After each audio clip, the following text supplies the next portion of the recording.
Kelompok manusia ini masuk ke dalam sebuah gua yang sangat besar. Mereka menggunakan tali untuk mencapai dasar gua. Dari atas mereka melihat di bawah gua itu ternyata masih ada lubang lagi. Dan setelah masuk, mereka melihat banyak sekali tulang belulang dari hewan-hewan besar. Mereka berjalan menelusuri tulang-tulang besar itu hingga pada puncaknya. Saat terus berjalan, mereka menemukan jalan keluar. Namun di luar itu terdapat tapak kaki besar. Dan ternyata itu adalah milik seekor hewan yang ada di luar sana. Apakah ini didatangi oleh kelelawar yang berukuran sangat kecil? Seorang pria yang tidak tahu bahwa itu kelelawar pun menangkapnya dengan senang hati. Kelelawar tadi pun membakar tangannya hingga ke seluruh tubuhnya. Beberapa saat kemudian pria itu pun berubah menjadi tengkorak dan menjadi abu. Semua kawanannya menjadi panik melihat pria yang berubah menjadi abu itu. Mereka pun mengeluarkan senjata untuk mematikan serangga-serangga kecil itu. Namun tidak ada satu peluru pun yang mengenai serangga. Hingga akhirnya serangga itu membabi buta menyerang manusia.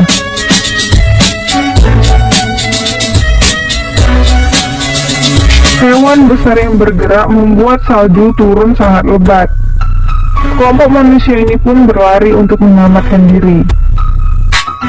Mereka terus berlari untuk menghindari reruntuhan salju itu.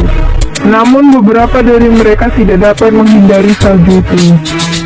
Saat gelombang salju lain akan datang, pria tua ini menyuruh anaknya untuk melompat ke jurang. Dia pun mengikat tali di tubuh putrinya dan disambungkan ke seorang lelaki. Mereka pun langsung terjun ke jurang yang sangat curam itu.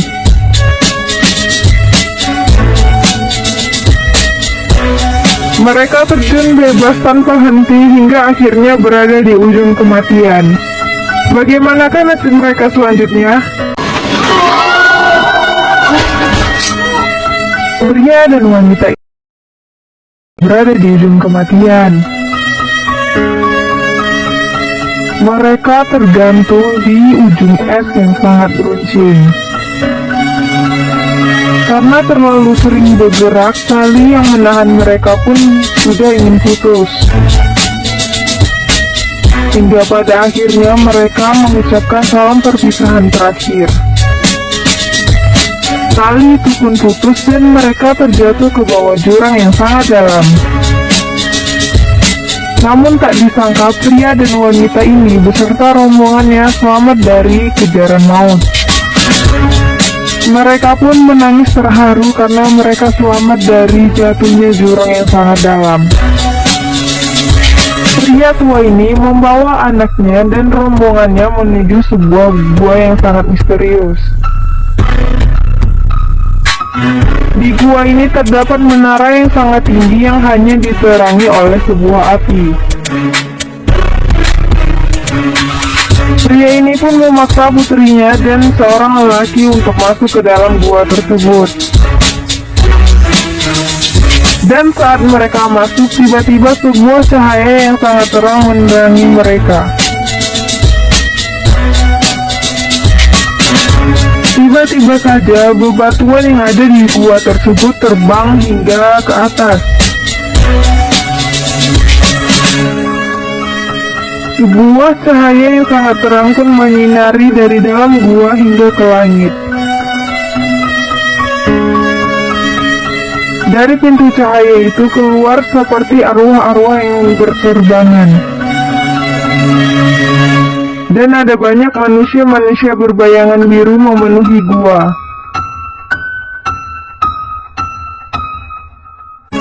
Pria tua ini pun terlihat sangat senang dibuatnya.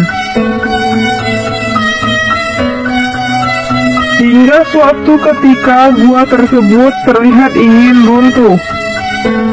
Pria tua ini pun menjadi panik. Dia bersama putri dan rombongannya segera meninggalkan gua. Namun Bapak Botak ini memilih untuk tinggal dan menyelamatkan kekawanan yang lainnya.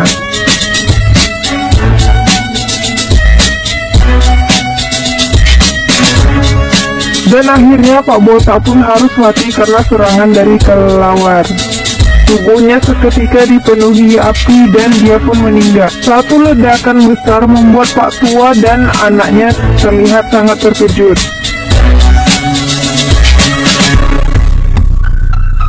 Namun mereka harus tetap berlari untuk menyelamatkan diri dari kejaran kelelawar api. Hingga pada akhirnya mereka berada di ujung tebing gua. Apakah yang akan terjadi selanjutnya? Tunggu kan. 3 orang ini terjebak di sebuah tebing yang tak berpenghujung. Mereka pun bingung bagaimana cara mereka agar bisa dapat keluar. Sedangkan kelelawar api terus mengejar mereka. Hingga akhirnya kelelawar api merambat ke tubuh pria ini. Dia pun merintih kesakitan. Wanita ini pun mendorong pria ini hingga terjatuh tenggelam.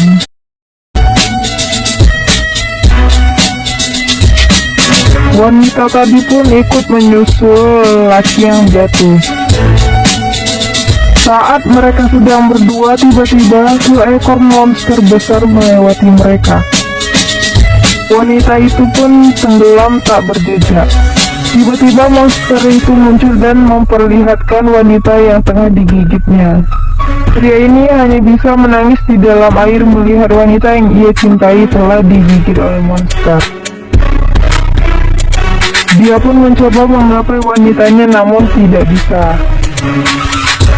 Wanita itu pun terlihat pasrah dan akhirnya dibawa pergi oleh si monster.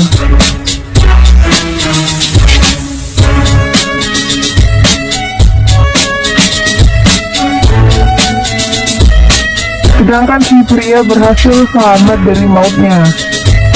Dia pun diobati oleh seorang dokter di rumah sakit.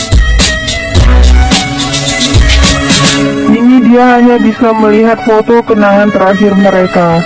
Saat di dalam kereta, dia tiba-tiba teringat akan rombongannya. Terlihat rombongan itu tengah asik bernyanyi. Pria ini pun menjadi tersenyum. Namun saat ingin menyusul, tiba-tiba semua orang itu berubah. Kini pria ini tersadar bahwa rekan-rekannya sudah tiada. Apa yang akan terjadi pada pria ini selanjutnya?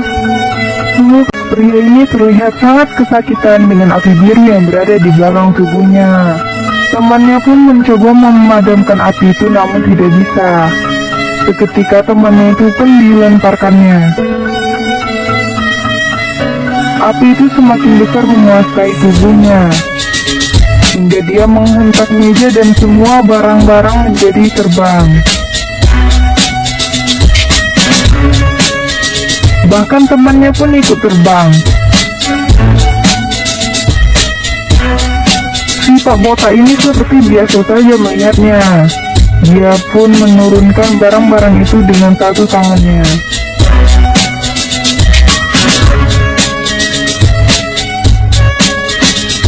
Saat keadaan menjadi tenang, pria ini pun sontak bertanya kepada si Pak Botak, karena sepertinya ada yang sedang disembunyikannya. Pak Botak menjelaskan bahwa kekuatan yang ada di pria ini karena si pria yang pernah memasuki gua tempat iblis. Pak Botak tiba-tiba membuat tanah menjadi runtuh. Pria ini dan temannya tentu saja panik. Tanahnya menjadi runtuh. Namun Pak Botak tetap terlihat tenang. Pak Botak menjelaskan bahwa semua itu hanyalah ilusi semata. Seketika ruangan pun kembali dengan batu-batu. Dan terbentuklah sebuah ruangan yang sangat besar. Pria ini pun terkejut dibuatnya. Ada juga bayang-bayang manusia yang memenuhi tempat itu. Dia pun dengan perlahan melewati satu persatu bayangan itu. Di sini Pak Bota menjelaskan bahwa ini adalah makam seorang pangeran, yang mana dia dilindungi oleh arwah-arwah yang terlihat di sana. Bayang-bayang manusia ini ternyata adalah arwah yang melindungi makam pangeran. Dan Pak Bota menjelaskan bahwa makam pangeran kini sedang menjadi incaran. Pria ini pun bertanya apa kaitan dirinya dengan si makam pangeran. Pak Bota pun menjelaskan bahwa pria ini sekarang sedang menjadi incaran para iblis karena kekuatan yang ada di dalam tubuhnya. Kini si pria tidak boleh kemana-mana untuk melindungi makam pangeran ini. Lalu bagaimana nasib pria ini selanjutnya?